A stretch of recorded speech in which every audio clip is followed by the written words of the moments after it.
MIT, 1939, a quantum mechanics seminar led by Professor John Wheeler. 20 students are feverishly copying equations from the chalkboard, racing to capture every symbol before it disappears. Pages fill with dense mathematics. One student, however, isn't writing anything at all. His notebook stays almost completely empty, not because he's confused, but because he refuses to copy what's being said. He's listening instead. 3 days later, he solves problems that take his classmates 3 full weeks to memorize. To everyone else, his approach looks reckless. While other students keep immaculate notebooks, organized, highlighted, carefully indexed, his contains only a handful of rough notes scribbled in the margins. Yet when exams arrive, his grasp of the material goes far beyond anyone who transcribed every equation word for word. This wasn't stubbornness or ego. It was a deliberate learning strategy, one that would later lead to a Nobel Prize and quietly reveal an uncomfortable flaw in how education works. Most schooling trains students to absorb information. His method demanded something very different, rebuilding ideas from the ground up. His measured IQ was around 125, only slightly above average for a physicist at MIT. Still, he routinely outperformed peers with IQ scores far higher. He never enrolled in a formal biology course, yet taught himself enough to publish scientific papers in biology journals. He deciphered Mayan hieroglyphics using analytical tools borrowed from physics without any training in archaeology. He reconstructed quantum electrodynamics from first principles while others relied on memorizing textbooks written by previous generations. The reason this worked reshapes how learning actually happens and raises uncomfortable questions about whether formal credentials are always necessary. Traditional education follows a familiar pattern that has barely changed for hundreds of years. Instructors lecture, students copy, textbooks deliver information, exams test recall, degrees act as proof of completion. The promise is simple: gather enough information, memorize enough formulas, earn enough credentials, and understanding will eventually appear. This model creates a quiet problem that millions experience but struggle to explain. You finish the online class, you pass the certification test, you proudly add the credential to your resume, but then someone asks you to explain the idea, clearly, simply, without notes, and suddenly the confidence disappears. The information was there, but the understanding never fully formed. Your mind goes blank. When you face a problem that wasn't in the tutorial, you freeze. You borrowed the knowledge long enough to pass the test. You never actually owned it. Documented in his book, Surely You're Joking, Mr. Feynman, he called this phenomenon cargo cult science, the appearance of learning without the substance. He observed students at Brazilian universities who could recite Maxwell's equations perfectly, but couldn't apply them to calculate the electromagnetic field of a simple wire. They had collected the information. They had never built the understanding. Feynman's alternative was considered radical when he arrived at MIT. His roommate documented what others saw as bizarre behavior. Instead of meticulously copying Wheeler's lectures like everyone else, Feynman would sit in class, listen intently, then return to his dorm room with notebooks that looked embarrassingly empty. His challenge to himself: reconstruct the entire lecture from memory using only first principles he already understood. While classmates had perfect transcripts of Wheeler's words but shallow comprehension, Feynman had imperfect notes but deep understanding. The difference wasn't intelligence, it was method. He actively rebuilt the knowledge instead of passively recording it. He forced his brain to do the work that everyone else outsourced to their note-taking. This wasn't about physics. It was about the fundamental difference between consuming information and owning understanding, between collecting credentials and building competence. To see how this method actually worked, we need to examine what happened in those blank notebooks. Wheeler's quantum mechanics seminar ends at 4:00 p.m.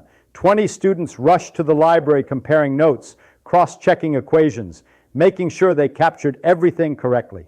Feynman walks to his dorm room alone. His notebook has maybe 5 lines written in it, just enough to trigger his memory of the lecture structure. What happened next became his secret weapon for 4 years at MIT. Feynman would sit at his desk, close his eyes, and mentally replay Wheeler's lecture, not word for word. That would be simple memorization. Instead, he would ask different questions. What problem was Wheeler trying to solve? What assumptions did he make to get there? If I were discovering this for the first time, what path would I take? Then came the reconstruction, starting from basic principles he already understood: classical mechanics, calculus, electromagnetic theory. Feynman would attempt to rederive Wheeler's equations himself. Sometimes his derivation matched Wheeler's approach. Often it didn't. The errors mattered more than the successes. As he later wrote in the Feynman Lectures on Physics, I learned very early the difference between knowing the name of something and knowing something. His classmates knew the names of the equations. They could recite them on command. Feynman knew how the equations connected to deeper principles. He could rebuild them from scratch. When he got stuck, and he got stuck frequently those first few months, he wouldn't immediately check his classmates' perfect notes. That would defeat the entire purpose. He'd sit with the problem, sometimes for hours. The struggle itself was the education. Each time he failed to reconstruct something, he'd identified a gap in his understanding. Each gap became a specific question to bring to the next lecture. While others collected information, Feynman rebuilt understanding. The cognitive difference is critical to everything that follows. Passive consumption creates what psychologists now call the illusion of competence. You watch a lecture, take notes, feel productive. Your brain registers this as learning, but the information goes into temporary storage. Within days, most of it vanishes. Why? Because your brain never had to wrestle with the material. It just had to transcribe it. Active reconstruction creates durable understanding. When you attempt to rebuild knowledge from first principles, your brain must engage at a completely different level. You discover gaps in your logic. You encounter contradictions you didn't notice when someone else explained it. You're forced to think through relationships between concepts instead of just recording them. This explains why you forget online courses within weeks. But remember, problems you struggled to solve for years. The struggle etches the understanding into long-term memory. The passive viewing slides right through. But Feynman discovered something else. This method revealed whether you actually understood something or were just fooling yourself. If you can't reconstruct the knowledge without referring to the source, you don't own it yet. The blank page is brutally honest. It exposes every gap, every shortcut, every piece of borrowed understanding you haven't truly made your own. The same principle applies today when you're learning programming, data analysis, marketing strategy, or any complex skill. Most people watch tutorial videos, copy the code, see it work, and feel accomplished. Then they face a new problem and panic. The knowledge was never theirs. They were following someone else's instructions. Feynman's method forces a different approach. Watch the tutorial once, close it, open a blank file, try to rebuild what you saw from memory.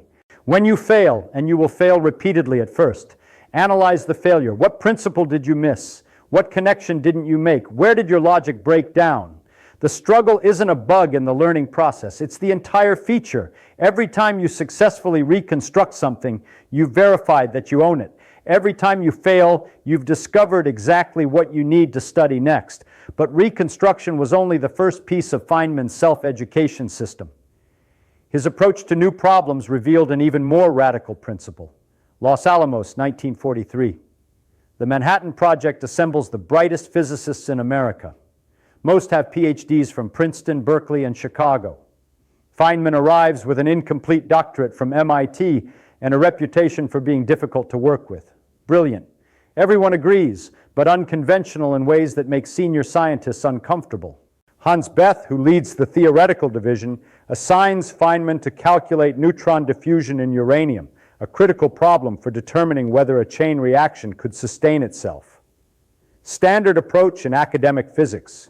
Read the existing literature, study previous attempts at solutions, understand what others have tried, then apply known methods to the specific problem. Feynman does the opposite. Before reading a single paper on neutron diffusion, he spends 3 days attacking the problem with just pencil and paper. No references, no guidance, just the fundamental laws of physics and his ability to reason from first principles. His first approach fails completely. The math doesn't work. His second approach gets closer but produces nonsensical results. By the third day, he's filled dozens of pages with failed attempts. Most people would have given up and read the literature by now. Feynman keeps pushing.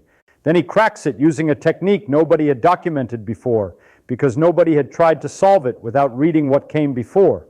When he finally reads the existing papers, he discovers his solution is more elegant than the standard approaches. Not because he's smarter, but because he had no loyalty to how it was supposed to be done.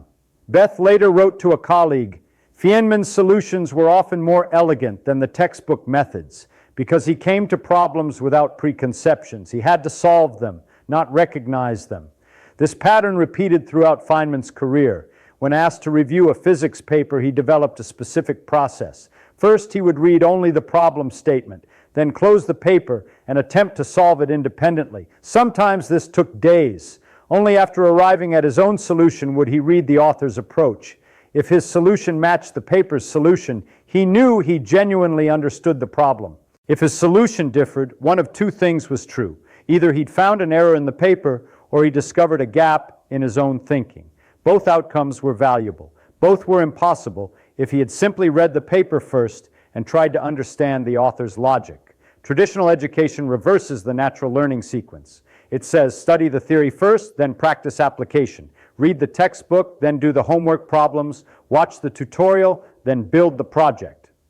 This creates a specific cognitive trap. You learn to recognize solutions, not generate them. Someone shows you how to solve differential equations. You practice the exact steps they demonstrated. When the test presents a slightly different type of differential equation, you freeze. You were trained to pattern match, not to reason through the underlying principles. Feynman's approach matched how humans actually build robust understanding. Struggle with the problem first. Exhaust your current knowledge trying to solve it. Then when you finally study the solution, it clicks instantly because you've already wrestled with the exact difficulties the solution addresses. The conventional method produces what Feynman called intellectual parasites, people who could follow others' reasoning but couldn't reason independently. They could understand an explanation when they heard it, but couldn't generate insight on their own. Problem-first learning produces independent thinkers who can face novel challenges without someone holding their hand. When you're learning data science, every instinct tells you to complete the course first, master the theory, then attempt real projects. This guarantees shallow learning. You'll finish the course, pass the quizzes, even build the example projects. But when you face real messy data that doesn't match the tutorial scenarios, you'll have no idea where to start. Feynman's method flips this completely. Start with a real problem you want to solve, something specific from your own work or curiosity. Attempt it immediately with whatever knowledge you currently have. You will fail spectacularly. Your code will break. Your analysis will be wrong. Your approach will be naive. Now study the course material, but you're not passively consuming anymore. You're hunting for answers to specific questions you've already formulated through your failed attempts. The instructor explains a technique. You immediately see how it solves the exact problem you encountered yesterday. The theoretical concept that would have seemed abstract becomes concrete because you've already felt the pain of not understanding it. The course material becomes 1,000 times more valuable because you've already created the mental framework to receive it. You're not collecting information for potential future use. You're solving mysteries you've personally encountered.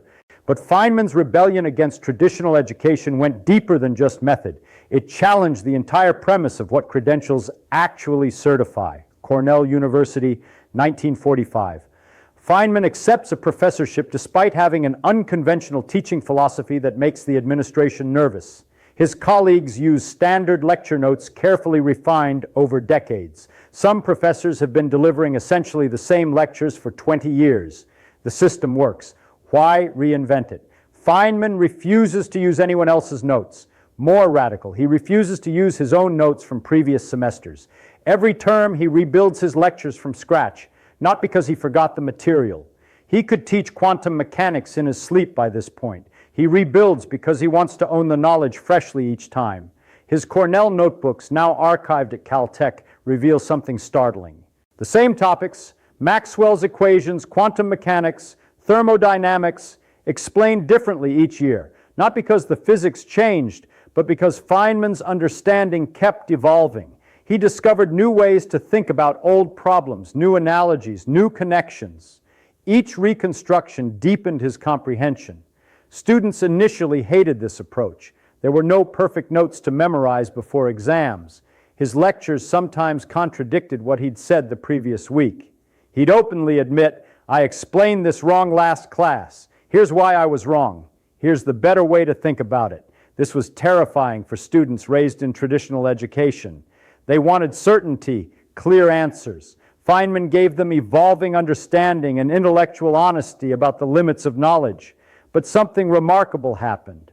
Over the course of a semester, students who took Feynman's courses could actually apply physics to new situations. They could solve problems they'd never seen before. Students from conventional courses could pass tests perfectly, but froze when faced with unfamiliar scenarios. They had memorized the map. Feynman students had learned to navigate. The difference? Feynman students had been forced to build their own understanding from watching him build his. They couldn't just copy notes and memorize. They had to think along with him, and because he rebuilt the knowledge each time rather than delivering prepared lectures, they saw the actual process of understanding, including the mistakes and corrections. Credentials certify that you completed a process. Understanding proves you can rebuild the process from first principles.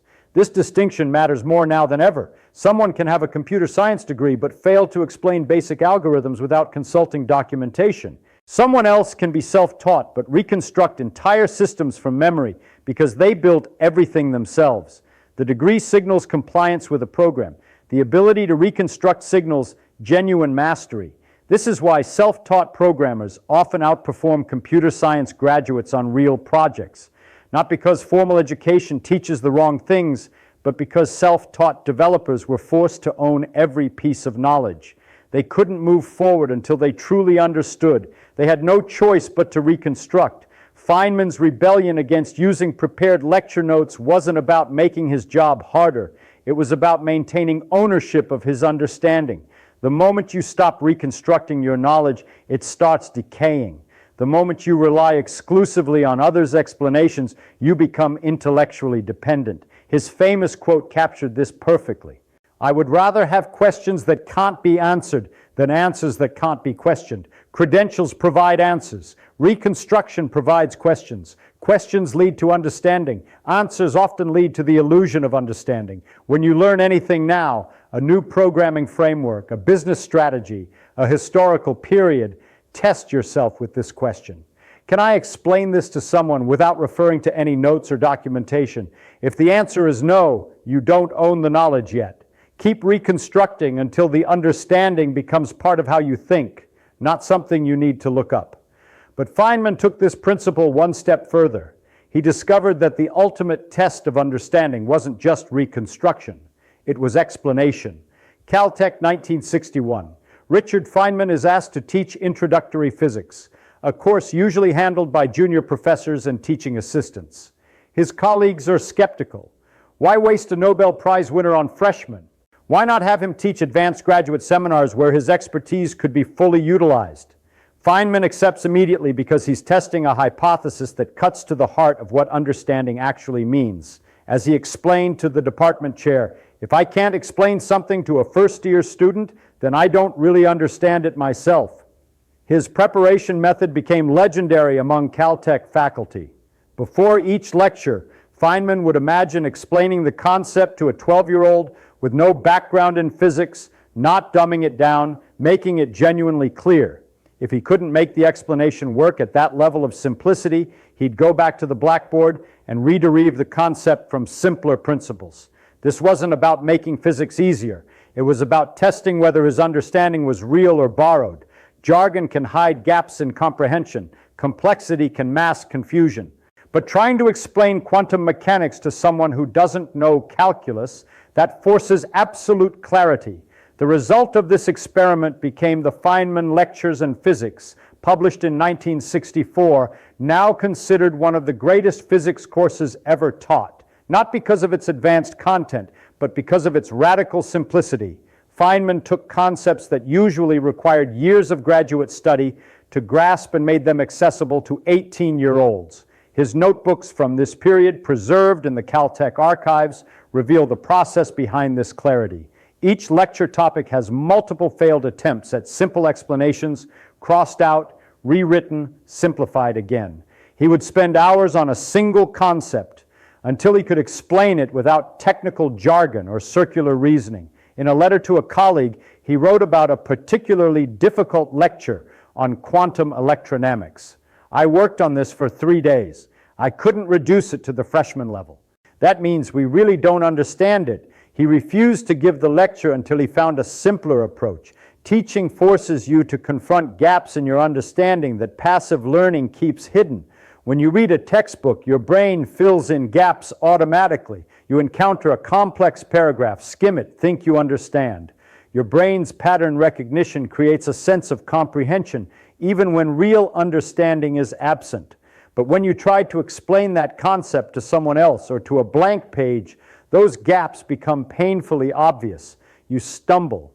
You use circular reasoning. You realize you can define the term but can't explain the underlying principle. Every point where you struggle while explaining is a point where your understanding is incomplete. Traditional education never forces you to teach. You listen to lectures, memorize information, regurgitate it on exams. The illusion of understanding remains intact throughout this process. It only shatters later when you need to actually use the knowledge in the real world and discover it's not there. Self-education through explanation destroys that illusion immediately. You can't hide behind someone else's words. You can't copy the textbook's phrasing. You must reconstruct the explanation using only what's actually in your head. This is brutal but honest. The technique that emerged from Feynman's teaching experiments is now called the Feynman technique, though he never named it himself. The process is simple but transformative. After learning anything, open a blank document. Write out an explanation as if teaching someone who knows nothing about the subject. Use the simplest language possible. Define every technical term. Avoid jargon unless you can explain why that specific word is necessary. Every point where you struggle is a point you didn't actually understand. Every time you reach for the textbook to check a definition, you found a gap. Go back to the source material. Rebuild your understanding of that specific piece. Then try explaining again. This cycle of explanation, identification of gaps, reconstruction, and re-explanation transforms passive consumption into active mastery. And it requires zero credentials, just blank pages and intellectual honesty about what you do and don't understand.